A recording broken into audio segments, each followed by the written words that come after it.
Hello everyone, today I am going to discuss a new topic from chapter number 1, electric flux. In this lecture, we will discuss basics of the flux, then on which parameter electric flux depends, and the last we will derive the mathematical term for the electric flux.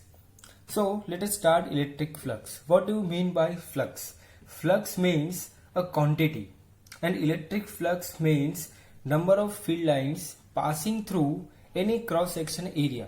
मतलब हमें electric field lines की quantity calculate करनी है और quantity calculate करने के लिए हमने इलेक्ट्रिक फ्लक्स को डिफाइन किया.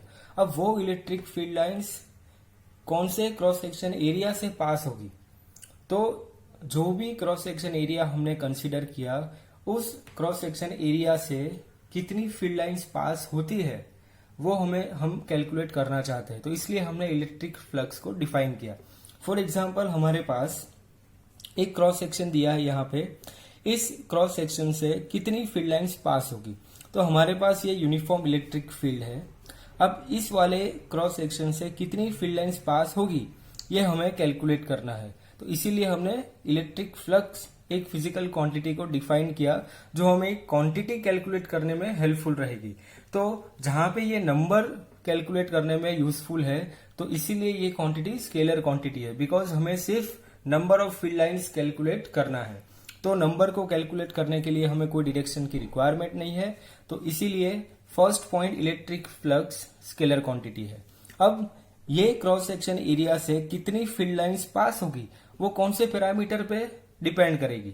तो अगर हम ये क्रॉस सेक्शन को इंक्रीज कर दे, मतलब अगर हम एरिया इंक्रीज करेंगे तो उतने ही एरिया से number of field lines increase हो जाएगी. मतलब हमारे पास ये क्रॉस सेक्शन एरिया है, अब हम इसको इंक्रीज करके अगर ऐसा कोई एरिया डिफाइन किया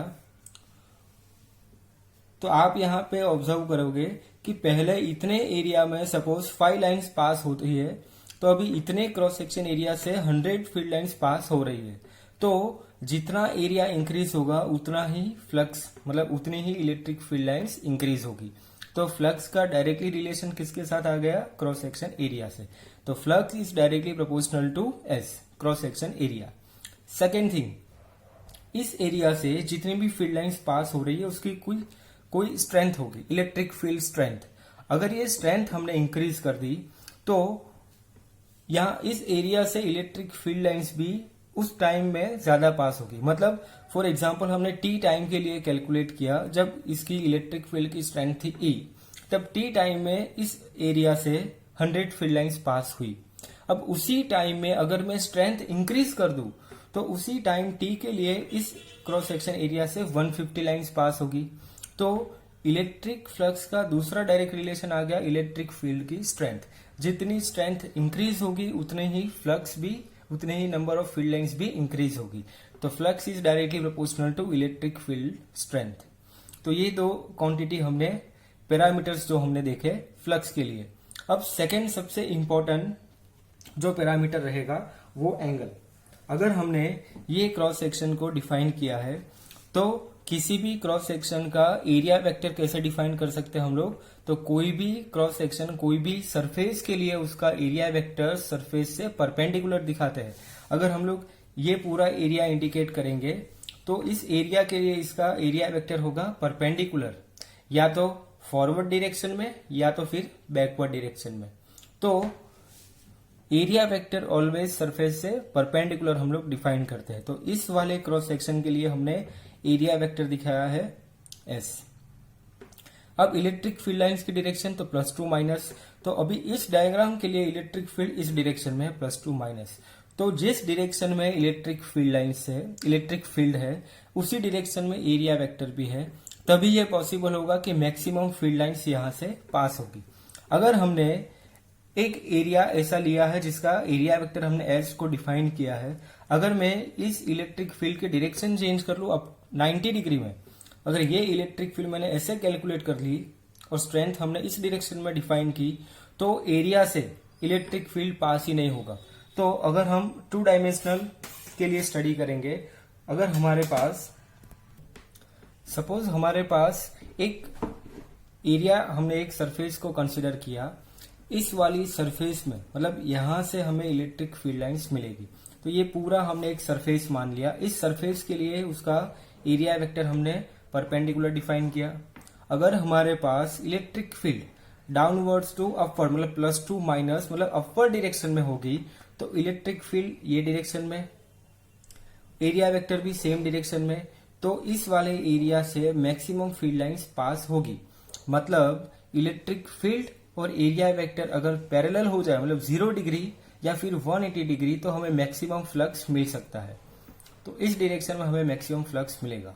अगर हम इलेक्ट्रिक फील्ड की डायरेक्शन चेंज कर ले, मतलब ये एरिया वेक्टर हमने फिक्स रखा है यहाँ पे, ये एरिया वेक्टर, अगर हमने इलेक्ट्रिक फील्ड जो +2 माइनस अपवर्ड डायरेक्शन में थी उसको हमने चेंज करके कर लिया एक्स एक्सिस पे, तो इस वाले एरिया से कोई भी फील्ड लाइंस पास नहीं होगी, बिकॉज हमारा जो एरिया है उसका एरिया वेक्टर ये डायरेक्शन में है। ये पूरा आपको होलो समझना है जहां से इलेक्ट्रिक फील्ड लाइंस बाहर निकलती है।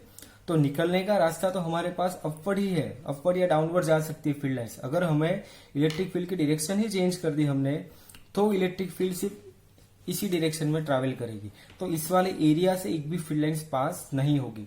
तो अगर इलेक्ट्रिक फील्ड और एरिया वेक्टर 90 डिग्री बनाएगा, तो 90 डिग्री में हमें कोई फ्लक्स नहीं मिलेगा। तो ये जो थर्ड क्वांटिटी जिसके ऊपर डिपेंडेंसी हम लोग कैलकुलेट करना चाहते हैं, वो एक ऐसा ट्रिगोनोमेट्रिक फंक्शन है जिसकी वैल्यू अगर हम लोग 0 डिग्री के लिए फाइंड आउट करेंगे तो मैक्सिमम मिलेगी, और 90 डिग्री पे कैलकुलेट करना चाहेंगे तो वो 0 हो जाएगी। तो ऐसा ट्रिगोनोमेट्रिक फंक्शन हमारे पास है cos थीटा। तो इसीलिए अगर हम लोग cos 0 लेंगे तो cos 0 इज इक्वल टू 1 और cos 90 इज इक्वल टू 0। तो अगर इलेक्ट्रिक फील्ड और एरिया वेक्टर पैरेलल होंगे, 0 डिग्री पे होंगे, तभी हमें फ्लक्स मिलेगा। अगर इलेक्ट्रिक फील्ड और एरिया वेक्टर 90 डिग्री मतलब परपेंडिकुलर होंगे तो हमें इलेक्ट्रिक फ्लक्स नहीं मिलेगा। तो थर्ड डिपेंडेंसी हो जाएगी cos थीटा। तो इसीलिए मैंने यहाँ पे लिखा है phi E is equal to E dot S, because हमने यहाँ पे cos थीटा रखना है। cos थीटा आएगा तो ये डॉट प्रोडक्ट हो जाएगी, मतलब दोनों वेक्टर क्वांटिटी का डॉट प्रोडक्ट हमें मिलेगा फ्लक्स जो स्केलर क्वांटिटी है। तो E dot S which is equal to E S cos 0, तो ई एस मतलब इस वाली कैलकुलेशन को हमने यहाँ पे मैथमेटिकल फॉर्म में इंक्लूड किया है। मतलब flux is directly proportional to E, flux is directly proportional to S, और थर्ड क्वांटिटी आ जाएगी cos थीटा। तो ई और एस अगर पैरेलल हो जाएंगे, मतलब 0 डिग्री होगा, तब हमें फ्लक्स मिलेगा ई इंटू एस, मतलब इलेक्ट्रिक फील्ड इंटू एरिया। अगर हमें कोई ऐसी सिचुएशन दी है जब इलेक्ट्रिक फील्ड 0 डिग्री भी नहीं होगी या फिर 90 डिग्री भी नहीं होगी, अगर इलेक्ट्रिक फील्ड एरिया वेक्टर के साथ थीटा एंगल फॉर्म करेगा, तब हमारे पास ये कैलकुलेशन कैसे हो सकता है।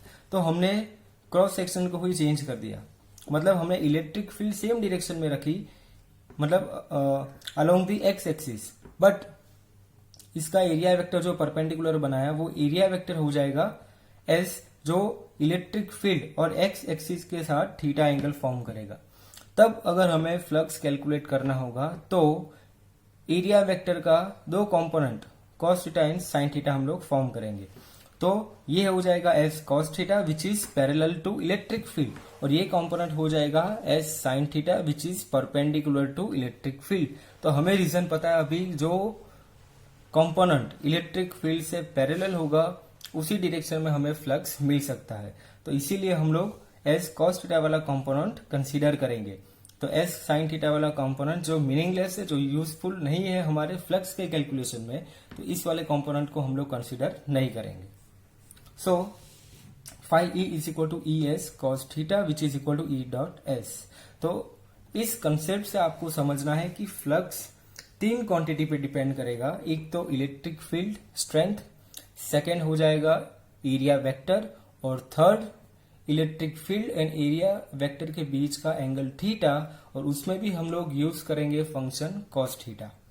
तो cos थीटा का एक रीजन हमने जो स्टडी किया उसी वजह से यहाँ पे डॉट प्रोडक्ट है। डॉट प्रोडक्ट होने से cos थीटा नहीं है। हमने cos थीटा का पहले इंपॉर्टेंस समझ लिया कि cos थीटा क्यों इंपॉर्टेंट है, हमें कौन सी डायरेक्शन में फ्लक्स मिल सकता है और कौन सा ट्रिगोनोमेट्रिक फंक्शन इंपॉर्टेंट होगा इस क्वांटिटी को डिफाइन करने के लिए। तो हमने cos थीटा का मीनिंग समझ लिया, उसके बाद हमने फाइनल फॉर्मूला फॉर्म किया ES cos theta which is equal to E dot S। तो ये इलेक्ट्रिक फ्लक्स ऐसी क्वांटिटी है जो हमें फील्ड लाइंस की क्वांटिटी स्टडी करने में हेल्पफुल रहेगी। अगर फर्दर हमें अनइवन एरिया दिया होगा तो अनइवन एरिया के लिए फ्लक्स कैसे कैलकुलेट कर सकते हैं। तो सेकेंड मेथड में हम लोग देखेंगे कि अनइवन एरिया के लिए हमें स्मॉल कंपोनेंट्स का यूज करेंगे और स्मॉल कंपोनेंट के लिए हम लोग स्मॉल फ्लक्स कैलकुलेट करने के बाद टोटल फ्लक्स कैलकुलेट कर सकते हैं। सो नेक्स्ट एग्जांपल हम लोग स्टार्ट करते हैं जिसमें हमें सेगमेंट का एक मेथड दिया है। If the electric field is non uniform, consider a close surface as lying inside the field as shown in figure. मतलब हमें इलेक्ट्रिक फील्ड अगर नॉन यूनिफॉर्म दिया होगा और जो हमारे पास जो एरिया है वो एरिया भी हमने अनइवन शेप का लिया है, तब इस एरिया से, इस क्रॉस सेक्शन से कितना फ्लक्स पास हो सकता है, अगर इसको कैलकुलेट करना है हमें, तो पूरे एरिया को, पूरे सरफेस को हम लोग स्मॉल सेगमेंट में कन्वर्ट करेंगे। Delta S1, delta S2, delta Sn small area elements consider करेंगे और उसी के अकॉर्डिंग उस एरिया के लिए electric field E1, E2 up to En तक कैलकुलेट कर सकते हैं। उसके बाद हम लोग टोटल फ्लक्स कैलकुलेट करेंगे। सो divide the surface S in small area elements delta S1, delta S2 up to delta Sn. Let the corresponding electric fields at these elements be E1, E2 up to En. Then the electric flux through the surface S will be, तब electric flux कितना हो जाएगा, तो phi E is equal to phi1 plus phi2 plus up to phi n। तो E1 dot delta S1 plus E2 dot delta S2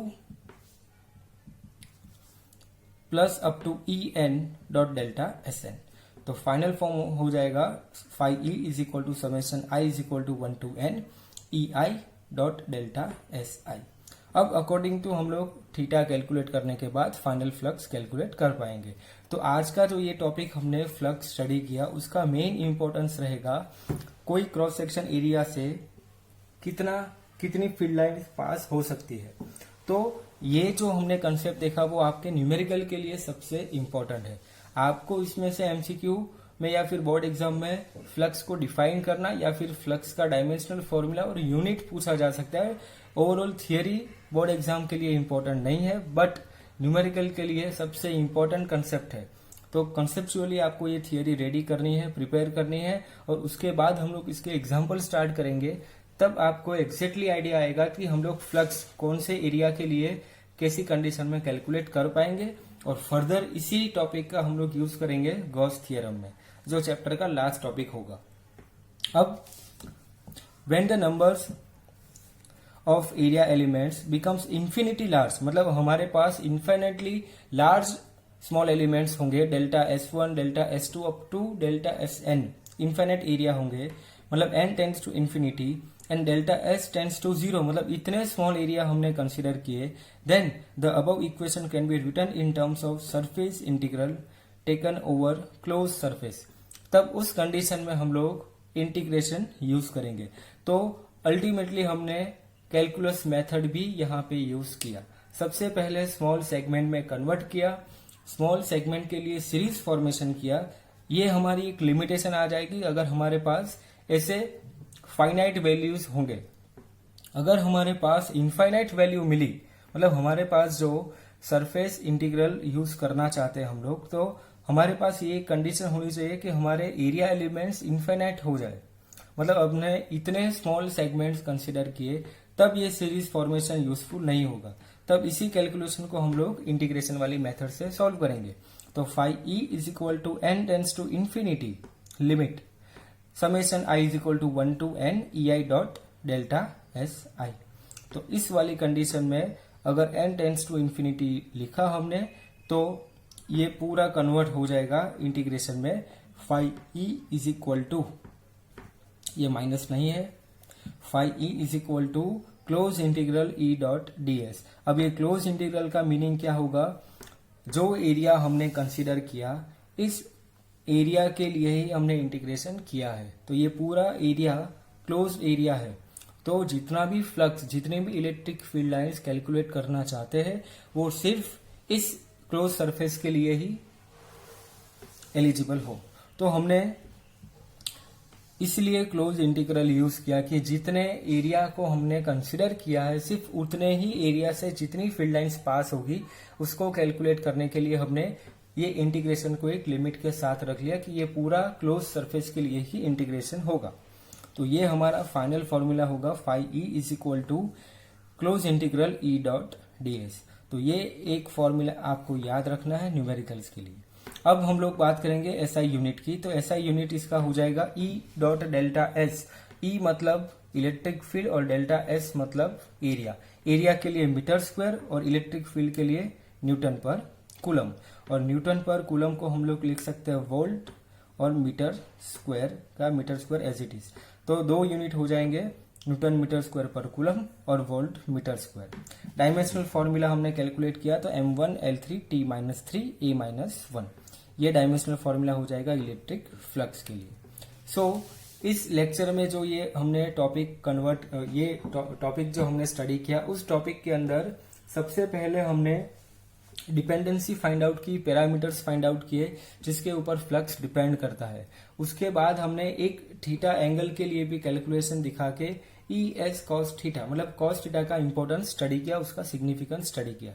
उसके बाद अगर non uniform field की बात करेंगे तो हमने सीरीज फॉर्मेशन देखा और देन हमने लास्टली देखा अगर हमारे पास इन्फिनिट एरिया एलिमेंट्स होंगे तो इंटीग्रेशन की मेथड भी हम लोग यूज करेंगे। तो मेनली ये थियरी चार अलग अलग पार्ट में हमने स्टडी की। पहले डिपेंडेंसी देखी, सेकेंडली हमने थीटा को चेंज करके देखा और कॉस थीटा का इंपॉर्टेंस समझा। थर्ड हमने नॉन यूनिफॉर्म इलेक्ट्रिक फील्ड के लिए सीरीज फॉर्मेशन देखा एंड लास्टली हमने देखा इनफाइनाइट एरिया एलिमेंट्स के लिए इंटीग्रेशन की मेथड और क्लोज इंटीग्रल। तो ये फ्लक्स का कंसेप्ट आपको न्यूमेरिकल्स के लिए सबसे ज्यादा यूजफुल रहेगा। इसी के बेस पे हम एक एमसीक्यू स्टडी करते हैं अभी। सिर्फ ये एक एग्जांपल है जो आपको फ्लक्स का थोड़ा आइडिया देगा कि हम लोग फ्लक्स कैसे कैलकुलेट कर पाएंगे numerically. So electric field is given 6ik plus 3jk plus 4kk। मतलब हमें तीनों डायरेक्शन में इलेक्ट्रिक फील्ड गिवन है। Calculate electric flux through the surface of area 20 unit in YZ plane. YZ plane में हमें इलेक्ट्रिक फ्लक्स कैलकुलेट करना है। मतलब एक्स वाई जेड तीनों कंपोनेंट में हमें इलेक्ट्रिक फील्ड दी है तीनों डायरेक्शन में। एक्स में इलेक्ट्रिक फील्ड होगी 6, वाई के लिए 3 एंड जेड के लिए 4। अब इलेक्ट्रिक फ्लक्स हमें कैलकुलेट करना है जिसका एरिया होगा 20 यूनिट और जो होगा वाई जेड प्लेन पे। मतलब हमने ये एक्स वाई और जेड को कैलकुलेट यहाँ पे इंडिकेट किया। वाई जेड में हमने ये एक एरिया फॉर्म किया। अगर वाई जेड में एक एरिया है तो उसका एरिया वेक्टर कहाँ पे होगा? सरफेस से परपेंडिकुलर। वाई जेड को परपेंडिकुलर कौन होगा? एक्स। तो इसीलिए हमारे पास इलेक्ट्रिक फील्ड एक्स वाली होगी और एरिया वेक्टर भी हमारा एक्स डायरेक्शन में होगा। तो अल्टीमेटली हमें एरिया वेक्टर के लिए डायरेक्शन डिफाइन करने के लिए आई कैप यूज करेंगे। तो डायरेक्टली फॉर्मूला यूज करेंगे ई dot D S 6ik plus 3jk plus 4kk dot 20 आई कैप। ये इंडिकेशन सबसे ज्यादा इंपॉर्टेंट है ऐसे एमसीक्यूज के लिए, बिकॉज यहाँ पे हमें दिया है 20 यूनिट इन वाईजेड प्लेन। तो सबसे पहले कंफ्यूजन होगा ये वाईजेड प्लेन क्या इंडिकेट करेगा।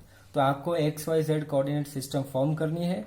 वाई जेड पे आपको 20 यूनिट ऐसा एक एरिया फॉर्म करना है और उस एरिया के लिए एरिया वेक्टर जैसे कैलकुलेट करेंगे हम लोग सरफेस से परपेंडिकुलर, तब पता चलेगा कि इस सरफेस का एरिया वेक्टर होगा एक्स डायरेक्शन में। अगर हमारे पास एक्स डायरेक्शन में एरिया वेक्टर है तो इलेक्ट्रिक फील्ड भी एक्स डायरेक्शन में ही होनी चाहिए। इसीलिए हमने इस दोनों जे और के कैप मतलब वाई और जेड डायरेक्शन वाले इलेक्ट्रिक फील्ड को कैलकुलेट नहीं करेंगे। और दूसरा आपको डॉट प्रोडक्ट का एक इंपॉर्टेंट प्रॉपर्टी पता है, I dot I is equal to 1, J dot J is equal to 1 और के डॉट के इज इक्वल टू 1। अगर आई डॉट जे करेंगे तो आंसर हो जाएगा 0। तो यहाँ पे हमने इलेक्ट्रिक फील्ड लिखा है, बीच में डॉट प्रोडक्ट 20i। तो हमें यहाँ से पता चलेगा i के साथ सिर्फ i का ही डॉट प्रोडक्ट पॉसिबल है। तो ये डायरेक्टली कैंसिल हो ही जाएंगे। तो 20 इंटू 6 मतलब 120, आई डॉट आई मतलब 1 न्यूटन मीटर स्क्वायर पर कूलम। तो इसी तरह हम लोग न्यूमेरिकल्स और एमसीक्यू फ्लक्स के टॉपिक से कैलकुलेट कर सकते हैं। अब नेक्स्ट हम लोग स्टार्ट करेंगे गॉस थ्योरम, उसकी एप्लीकेशन और फ्लक्स के दूसरे न्यूमेरिकल्स। तब तक आपको इस लेक्चर में जितने भी कंसेप्ट आपने स्टडी किए उसका एक नोट बना लीजिए, जो फॉर्मूलाज आपने यूज किए फॉर्मूला की लिस्ट बना लीजिए। नेक्स्ट लेक्चर से हम लोग न्यूमेरिकल स्टार्ट करेंगे। Thank you.